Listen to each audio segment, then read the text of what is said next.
देखिए इस क्वेश्चन में आपको बोला है if integration of dx upon x square minus 2x plus 10 the whole square is equal to a into ten inverse x minus 1 upon 3 plus f of x upon x square minus 2x plus 10 plus c where c is constant of integration then find a and f of x।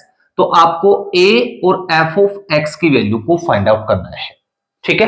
तो उसके लिए आप इसका integration करेंगे first of all. तो integration of dx upon x square minus 2x plus 10 the whole square. देखो यहां हम परफेक्ट स्क्वायर मेथड अप्लाई करेंगे, ठीक है। एक्स स्क्वायर का कोफिशिएंट 1 है, कोई दिक्कत नहीं।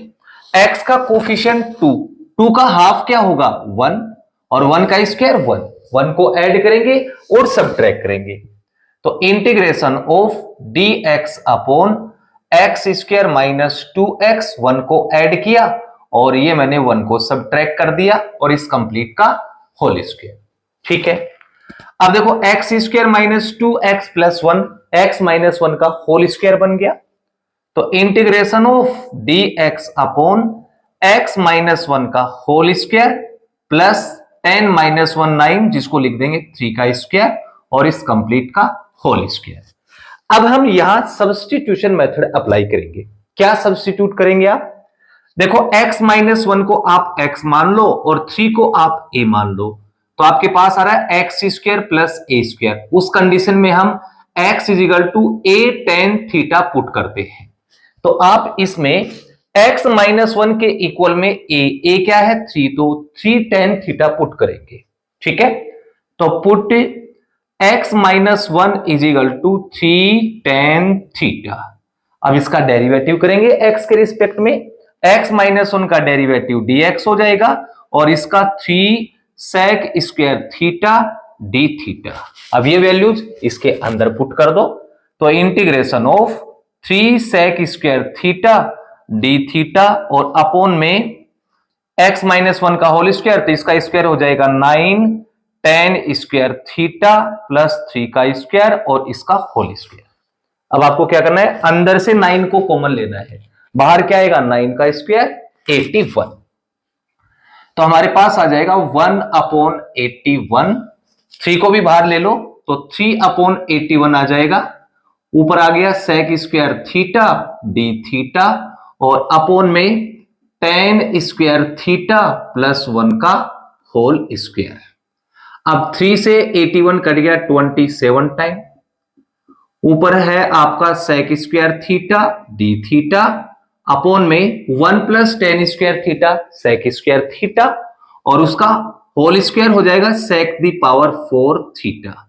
अब इससे ये स्क्वायर बन गया 1 upon 27 integration of d theta upon sec square theta. अब इसको ऊपर ले आओ, 1 अपॉन 27 ऊपर लेके जाएंगे तो ये हो जाएगा cos square theta d theta. अब इसका इंटीग्रेशन करेंगे, उससे पहले cos स्क्वायर थीटा का फॉर्मूला लगाओ।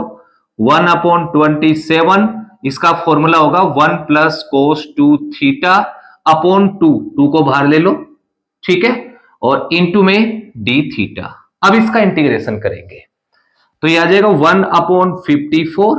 1 का इंटीग्रेशन क्या आएगा थीटा cos 2 थीटा का sin 2 थीटा अपॉन में 2 और प्लस का c। अब एक काम और कर लो, sin 2 थीटा का फॉर्मूला भी लगा दो।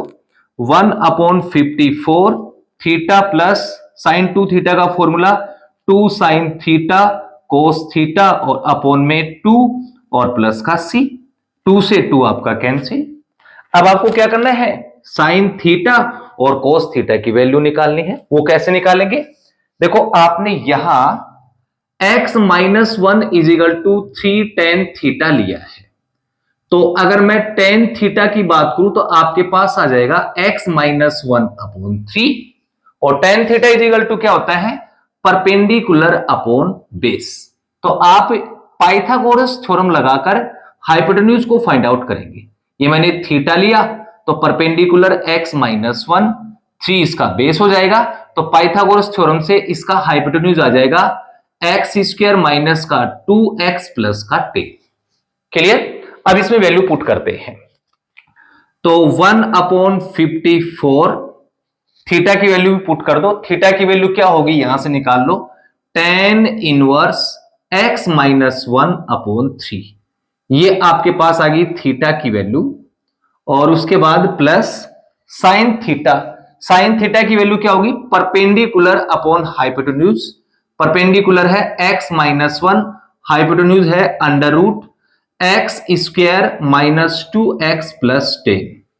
अब कोस थीटा की वैल्यू, कोस के इक्वल क्या होता है, बेस अपॉन हाइपोटेन्यूज, तो बेस है आपका 3, हाइपोटेन्यूज ये है तो इसके साथ मल्टीप्लाई करेंगे तो इसका अंडर रूट कैंसिल हो जाएगा और प्लस में c। अब इसका कंपैरिजन इसके साथ कर दो, आपका आंसर आ जाएगा। तो देखो a इसके मल्टीप्लाई में है तो कंपैरिजन करेंगे तो a की वैल्यू तो आ गई 1/54 और fx की वैल्यू आ जाएगी आपकी 3 इंटू एक्स माइनस 1, ये इसका आंसर आ जाएगा। ठीक है स्टूडेंट, तो डियर स्टूडेंट आज के वीडियो में इतना ही, मिलते हैं नेक्स्ट वीडियो में, तब तक के लिए बाय बाय।